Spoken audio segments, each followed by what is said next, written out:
हर हर महादेव। देवों का देव महादेव जी के चरण में प्रणाम करती हूँ, मेरा प्रणाम स्वीकार हो। गुरु भाई बहना, मैं एक कथा सुनाने जा रही हूँ। इस कथा को पूरा सुनिए और जानिए। हर हर महादेव, घर घर महादेव। गुरु भाई बहना, एक राजा थे और बड़े राजा थे। राजा का महल जो था बहुत ऊंचा था और राजा जो थे, राजा प्रतिदिन रोज सुबह सुबह पूरा चारों नगर घूमते थे और अपने राज में देखते थे कि कौन दुखी कौन सुखी है।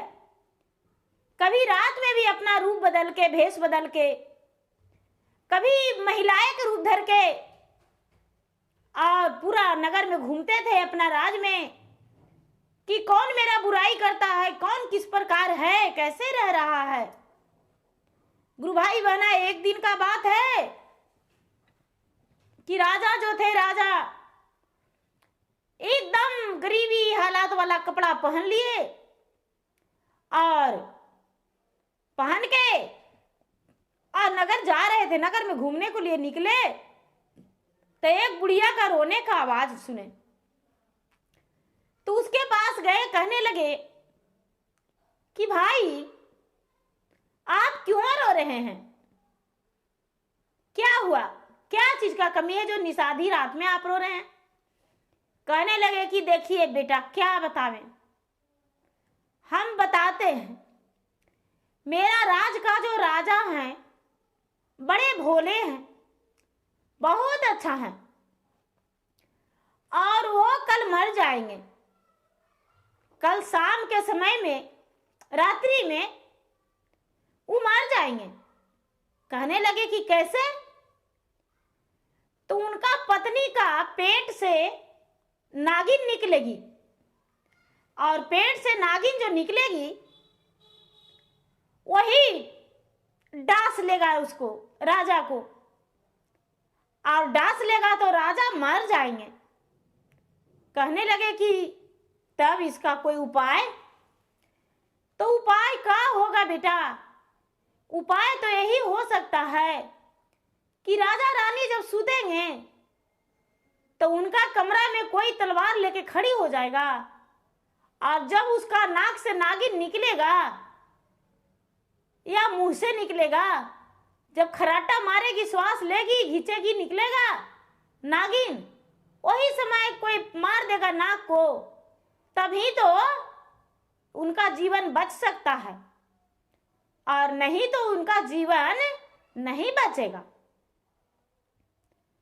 क्योंकि रानी जो है, रानी का पेट में 12 बरस से वो नाग है और 12 बरस आज पूरा हो गया है और कल रात, आज के रात्रि जो बीतेगा, रात्रि में निकलेगा। बोले ऐसा, तो हाँ। बोले ठीक है, जाते हैं, राजा साहब की सूचना दे देंगे। लेकिन राजा साहब से कहेंगे कैसे। गुरु भाई बहना, अब ये भी बोले बुढ़िया कि अगर जो कोई से बोलेगा तो पत्थर हो जाएगा, जे बोलेगा राजा से बता देगा वो पत्थर हो जाएगा। गुरु भाई बहना, अब ये बुढ़िया बोल दी तो वो तो खुद राजा थे। अब राजा सोचते हैं कि किससे कहें हम। वही दिन राजा गौना करा के आए थे। राजा का गौना उसी दिन हुआ था और गौना करा के अपने पत्नी को लेकर आए थे। रात्रि के समय में कोहबर में जब गए तो राजा पूरा छटपटाने लगे और कहने लगे कि आज रानी आपके साथ हम नहीं सोएंगे, कल सोएंगे। गुरु भाई बहना, रानी का नींद पड़ गया और राजा एक तलवार लेकर और खड़े हो गए और कोना में एक चटाई में लिपटा गए और चुपचाप खड़े थे। जब ठीक आधी रात हुआ तो रानी का नाक से नागिन निकला गरजते। नाक से नागिन जो निकला तो राजा तेगा से मार डाले और मारकर और राजा साहब चुपचाप कमरा से निकल गए। गुरु भाई बहना सवेरा हुआ तो आंगन में राजकुमार टहल रहे थे और रानी जो थी सोई थी। अब रानी को लग रहा था कि क्या कारण है, कैसे ये तो रानी से बुढ़िया से पूछे ही नहीं कि नागिन निकल गए, नागिन को मर जाने पर क्या होगा, अब उससे कहना भी नहीं है। गुरु भाई बहना अब सवेरा हुआ तो रानी जो नीचे पांव धरती है तो नागिन को देखकर तो रानी पूरा चिल्लाने लगी। लोग सब दौड़े, कहने लगे क्या हुआ बेटी, क्या हुआ। कहने लगे क्या हुआ, देखिए यहाँ तो सर्प का 2-3 टुकड़े करके रखा हुआ है, कहाँ से आया इतना विषैला नाग। सब लोग देखकर चकित हो गए। अब राजा गुरु भाई बहना किसी से नहीं बता पाए, वो बात को मन ही मन रखने लगे, मन ही मन रखने लगे। धीरे धीरे समय बीतता गया, समय बीतता गया। अब रानी का तो कई वर्ष बीत गया, लेकिन ना रानी का एक औलाद नहीं हुआ। अब फिर से राजा जैसे घूरने जाते थे उसी तरह राजा घूरने गए तो गुरु भाई बहना फिर से वही बुढ़िया रो रही थी। तो कहने लगे कि भाई तू क्यों रो रही हो। बोले कि देखिए आज से 12 वर्ष पहले जब हम रो रहे थे तो राजा का जीवन बच गया, लेकिन आज रो रहे हैं तो राजा का जीवन नहीं बचेगा। कहने लगे कि कैसे। तो रानी एक राक्षिनी बन जाएगी और राजा को खा जाएगी। कहने लगे ऐसे कैसे हो सकता है। बोले कि हाँ। गुरु भाई बहना राजा जो थे, राजा चुपचाप उदास होकर आए और कहने लगे हाँ, तो कहने लगे कि तो इसका कोई हल नहीं है। तो है, एक ही उपाय है, राजा साहब अपने रानी को कुआं में टेल देंगे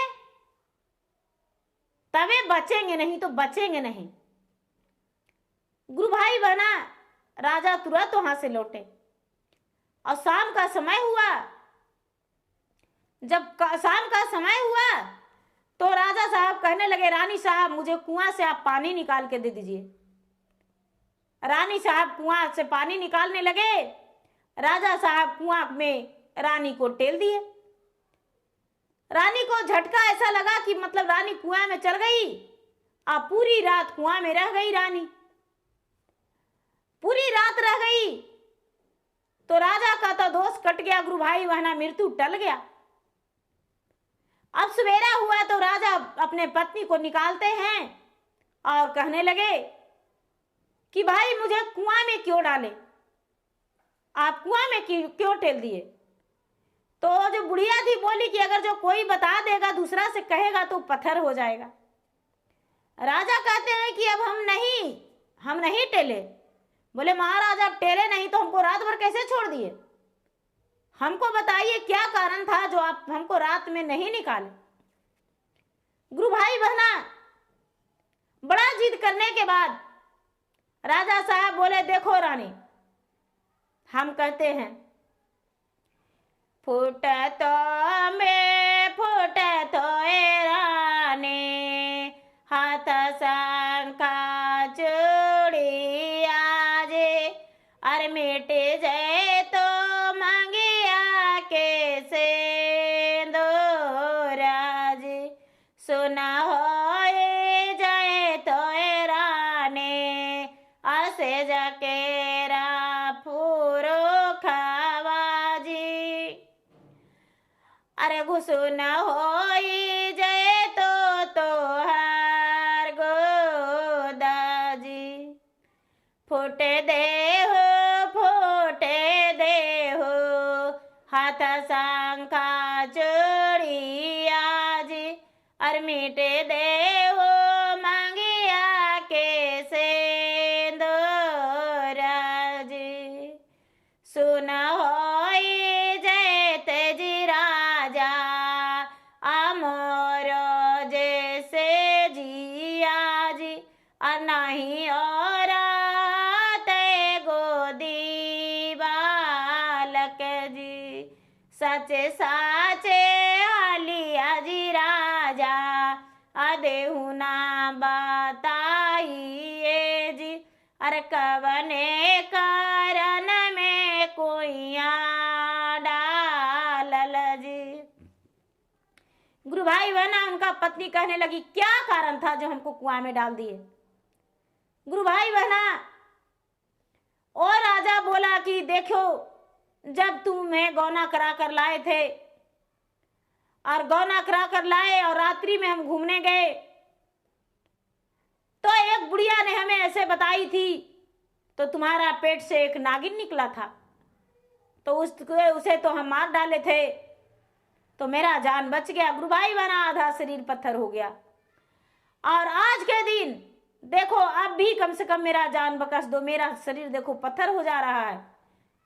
देखो आज के दिन तू राक्षिनी बन जाती और आज 12 वर्ष हो गया है। उस दिन तुम्हारा 12 वर्ष हुआ था, आज भी 12 वर्ष उस दिन के बाद हो गया है। तो अभी भी तुम मेरा जान बचाना चाहती हो तो छोड़ दो। लेकिन रानी नहीं मानी। गुरु भाई बहना अब रानी बात सुनने के लिए तरस रही थी। राजा ने बोले कि तू राक्षिनी बन जाती और मुझे खा जाती, इसीलिए तुम्हें हम कुआं में टेल दिए और रात भर पूरा कुआं में रह गई तो मेरा दोष खत्म। राजा सीला पत्थर हो गए। सीला पत्थर हो गए तो गुरु भाई बहना राजकुमार के जो पिता थे, राजकुमार सीला पत्थर हो गए। राजकुमार के जो पिता थे बूढ़े वृद्ध थे। अब वो बड़े बड़े ज्योतिषियों को बुलाने लगे कि मेरा पुत्र पत्थर हो गया है, अब मनुष्य कैसे होगा। अब उसको मनुष्य तन में बदलना है। बहुत सारा ज्योतिष आए लेकिन किसी ने कोई नहीं बताया कि हाँ इस प्रकार वो मनुष्य होगा। गुरु भाई बहना एक राजा थे, बड़े राजा थे, बड़े पराक्रमी, बड़े पुजारी राजा थे। उनके पास एक तोता था। गुरु भाई बहना वो तोता बोला कि हम राजा को पत्थर से मनुष्य बना देंगे। गुरु भाई बहना जब तोता को बुलाया गया तो तोता कहती है कि रानी अपने बाएं हाथ डाल काट कर, जैसे राजा दशरथ को पत्नी कैकेयी ने जान बचाई थी उसी तरह इस राजा को पत्नी ने अपने बाएं हाथ काट कर और अपना रक्त पत्थर पे चुआएगी तो राजा फिर से जीवित हो जाएंगे। गुरु भाई बहना रानी ने आओ नहीं ताव देखी और मार दी तेगे से अपना हाथ पे और अपने पति के जीवन दान के लिए रक्त पूरा गिरा दी। उसका पति जो थे पति फिर से पुरुष बन गए। गुरु भाई बहना भगवान भोलेनाथ स्वयं वहां प्रकट हो गए, क्योंकि सती राजा और सती रानी थे। रानी भी सती थी, भगवान के सेवक थी। अब गुरु भाई बहना भगवान प्रचंड हो गए भोलेनाथ और कहने लगे कि सत्य हो राजा और सत्य हो राजकुमारी, सत्य हो राजकुमार, सत्य हो, सत्य का विजय हो। हम तुम्हारा कामों से बहुत खुश हूं। तूने जो भी किया वो बहुत अच्छा किया। गुरु भाई बहना रानी का कलाई का हाथ जुट गया, वो कलाई कटा हुआ नहीं रहा। राजा जो थे राजा का पत्थर होना था तो राजा पत्थर हो गए। गुरु भाई बहना राजा का मृत्यु नहीं लिखा था, मृत्यु नहीं हुआ। गुरु भाई बहना अब इतना जब सारा हाल कहानी बेचारी रानी जानी तो उस दिन से राजा जो भी करते थे वो सत्य मान लेते थे और राजा का एक पुत्र, बहुत सुंदर पुत्र भी जन्म लिया राजकुमार का। गुरु भाई बहना जब राजा फिर से पुनर्जन्म हुआ, जब पत्थर से मनुष्य बने तब उनका पुत्र पत्नी का हुआ। तो गुरु भाई बहना मेरा वीडियो अच्छा लगे तो इसे लाइक कीजिए, शेयर कीजिए, सब्सक्राइब कीजिए। और मैं इंस्टाग्राम पे भी हूँ, मैं फेसबुक पे भी हूँ। मेरा इंस्टाग्राम पे फॉलो कीजिए, फेसबुक पे फॉलो कीजिए, लाइक कीजिए, शेयर कीजिए। धन्यवाद। हर हर महादेव, घर घर महादेव।